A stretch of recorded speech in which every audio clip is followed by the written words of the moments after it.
The idea of cell phone radiation giving you cancers or tumors has long been the center of a hot media topic that's been widely debated. You guys might remember that a few months ago we checked out a pair of headphones called the Aircom, and those headphones offered this interesting tube design, which is a hollow tube that transmits sounds using speakers and a bass and pumps it up onto the ear tips. So because it reduces the need for a copper-based wiring, the thought process is it's going to reduce radiation passed on from the phone into your ears.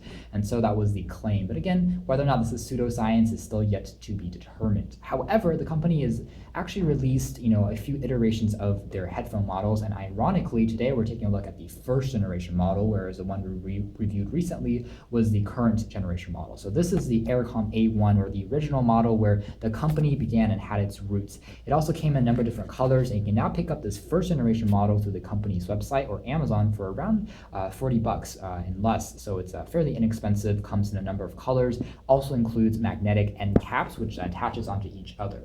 What's unique about the A1 compared to the current generation is its smaller and more compact form factor. It doesn't have as powerful as drivers on board, but it's easier to transport and to take with you if you are a road warrior.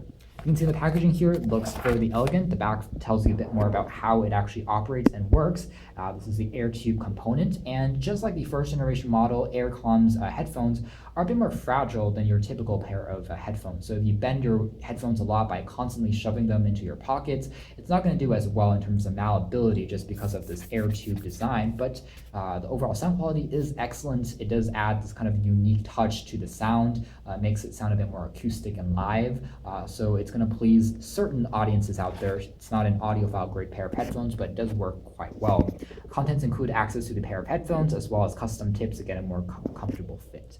Alright, so a quick jump cut. Inside you have access to a box which is nicely labeled with manuals and accessories, and as expected you get a quick start guide in addition to the aforementioned tips. There isn't a protective case included with the A1. I also misspoke about one thing earlier, which is the caps being magnetic. So that's actually something that they improved upon with the A3. The one here is actually non-magnetic, so it's a bit more of a chore in terms of the cables tangling by accident, but it does offer a smaller size, and you don't have to integrate magnets onto the end caps, so it doesn't stay together nearly as nicely.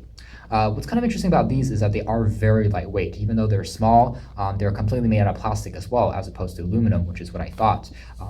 So as a result, they are super lightweight, and if you are an athlete or someone who likes to listen to music when jogging or moving around, these are the better fit just because they're lighter, they're more portable. With that being said, in terms of heavy listening for hours and hours on end, the other pair does offer slightly better audio quality because of that larger driver unit you can find on the sides here. This is where the sound is actually coming out from.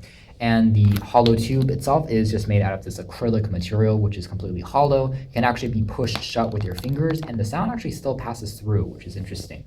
It has a 1.2 meter long cable length, which is average for most in-ear style headphones, in addition to a gold-plated 3.5mm jack, and the tips here are made out of aluminum, so they do have a very good construction quality. There's also the company's Aircom logo. On the back there is no microphone and also no inline remote. So that's again something that's a bit missing on this model, is you don't get additional controls for your audio or if you're answering calls on a phone.